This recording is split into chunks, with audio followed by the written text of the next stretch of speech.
बिस्मिल्लाहिर्रहमानिर्रहीम दोस्तों, आप देख रहे हैं डॉक्टर उमर फारूक एस्ट्रोलॉजर। इस मेरे चैनल में मैं कोशिश करता हूं कि आपको गाहे बगाहे कोई ना कोई इल्मी बात और एस्ट्रोलॉजी की बात जिससे फ़ायदा हो लोगों को, तो मैं वो शेयर करता हूं। इस वक्त वीडियो बनाने का मकसद ये है, एक दोस्तों, ईद दरअसल खुशी का नाम है और ख़ुशी हमेशा मिलने जुलने से और दोस्तों की मदद करने से हासिल होती है।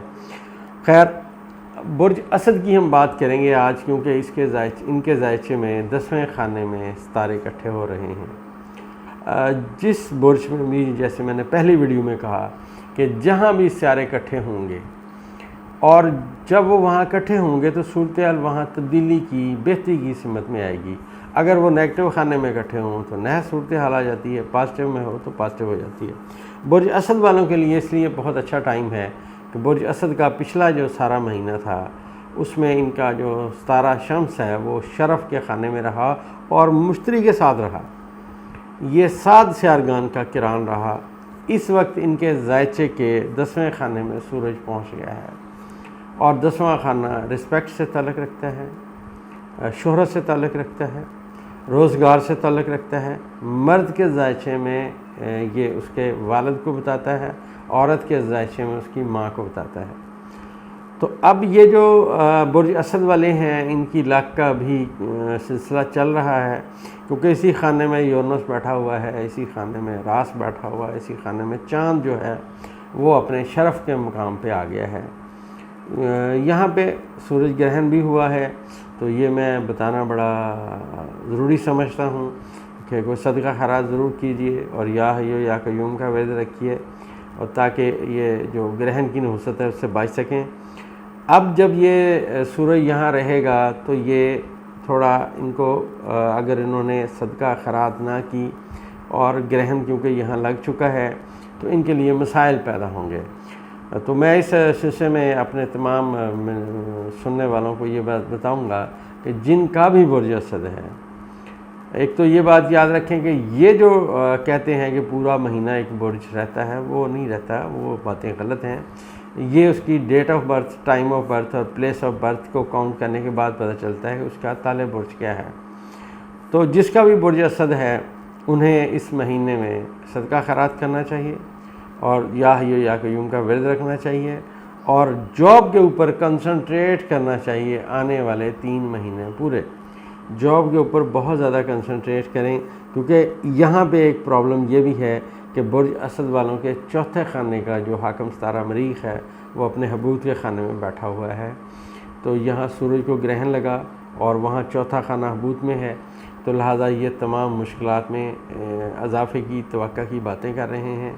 इनको चाहिए, इन सब तमाम लोगों को, कि हद दर्जा मोहतात रहें, और स्पेशली क्योंकि इनके जायचे के चौथे खाने में जो ग्रहण का दूसरा नुक्ता है, ज़म्ब जो है, वो बैठा हुआ है। तो एक घरेलू ज़िंदगी और दूसरा इनकी रोज़गार वाली ज़िंदगी, जॉब वाली ज़िंदगी, इन दोनों के ऊपर इनको बड़े आराम से, सुकून से, इत्मीनान के साथ चलना चाहिए। जल्दबाजी ना करें, लड़ाई झगड़े से बचें और किसी भी अपना प्रॉब्लम आने की सूरत में अपना हौसला ना हारें और किसी बड़े बुज़ुर्ग से मशवरा करें, जज्बाती ना हों। क्योंकि बुर्ज असद वाले जो लोग हैं, इनके अंदर एक प्रॉब्लम पाया जाता है, ये सिर्फ हुक्म देना जानते हैं कि मैंने जो कहा था ये कर दो, और मैंने कहा था मैं ये करूँगा, लिहाजा मैं ये करूँगा। तो ये इनको इस चीज़ों से बचना चाहिए और ये जो महीना है इसमें इनको बड़ा मोहतात रहना चाहिए। सेहत के हवाले से भी दोस्तों मैं बताता चलूँ, क्योंकि सेहत के हवाले से जो मरीख़ है वो इनके जायचे के 12वें खाने में है, लिहाजा अपने खुफिया दुश्मनों से भी ये लोग मोहतात रहें। सेहत में अगर इनको कोई सिम्टम्स डेवलप हुई तो स्टोमिक में हो सकती हैं, बड़े जोड़ों में हो सकती हैं, घुटनों में, स्किन में हो सकती हैं। ये हिस्से जो हैं इनके नाजुक हैं। अगर इस दौरान किसी भी इंसान को नई सिम्टम्स डेवलप हों, स्पेशली उसको मैदे में हों या उसको घुटनों में या स्किन में आए, तो समझ जाएं कि आप का बुर्ज जो है वो बुर्ज असद है। यहाँ एक बात मैं और बताना बहुत ज़रूरी समझता हूँ कि हमेशा याद रखिए कि सदका और खैरात आप कुछ भी कर सकते हैं। ये कोई ज़रूरी नहीं है कि आप एक बकरा दें, एक फलाना दें, नहीं। آپ کے پاس 2 روپے ہیں، آپ 2 روپے صدقے میں دیں، 10 روپے ہیں 10 روپے دے دیں اللہ کی راہ پہ، کسی غریب کو دے دیں، انشاءاللہ بڑی حد تک آپ ان مشکلات سے بچ جائیں گے۔ صدقہ خیرات ویسے بھی کرتے رہنا چاہیے، اس سے بڑے اثرات آتے ہیں۔ اور جیسا میں نے بتایا آپ کو کہ یا حی یا قیوم اس برج کا اسم اعظم ہے، اور اس کی ایک اور بات بتاتا چلوں کہ کوئی بھی بندہ، چاہے اس کا کوئی بھی برج ہو، یہ تعلق نہیں ہے کہ اس کا برج اسدی ہو، کوئی بھی بندہ انسان جس کا جو مرضی برج ہو، اسے پتہ ہے نہیں پتہ، یہاں میں یہ بات بتاتا چلوں، اگر وہ 33,000 دفعہ یا حی یا قیوم پڑھ لیتا ہے تو آپ سمجھے اس نے زکوٰۃ اصغر ادا کر دی اس کی، اب اس ورد کا اس کو اثر آنا شروع ہو جائے گا، اور یہ پڑھتا رہے تو انشاءاللہ اس سے اس کے درجات میں بلندی ہوگی، مشکلات کم ہوتی جائیں گی۔ یہاں میں آپ کو ایک بات بتاتا چلوں کہ میرے ایک شاگرد ہیں، گورنمنٹ ملازم ہیں، لہٰذا میں یہاں ان کا نام نہیں دے سکتا۔ 2005 میں نے انہیں کہا تھا کہ آپ جو ہیں وہ اپنا یا حی یا قیوم پڑھیں، تو اس مرد مجاہد نے 2005 سے یا حی یا قیوم پڑھنا شروع کیا، اور کنٹینیو اس کی جو تعداد تھی وہ اس نے رکھی۔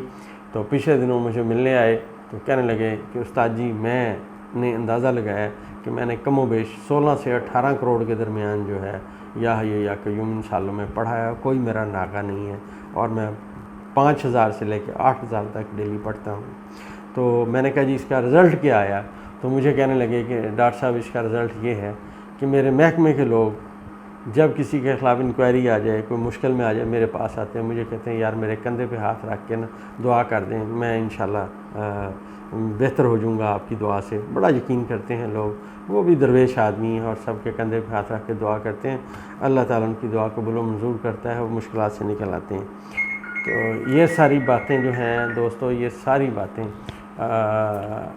علم سے تعلق رکھتی ہیں، عمل سے تعلق رکھتی ہیں، اور علامہ اقبال نے کہا عمل سے زندگی بنتی ہے، جنت بھی جہنم بھی، یہ خاکی اپنی فطرت میں نہ نوری ہے نہ ناری ہے۔ بہت بہت شکریہ جی، اگلی ویڈیو کے ساتھ پھر حاضر ہوں گے انشاءاللہ۔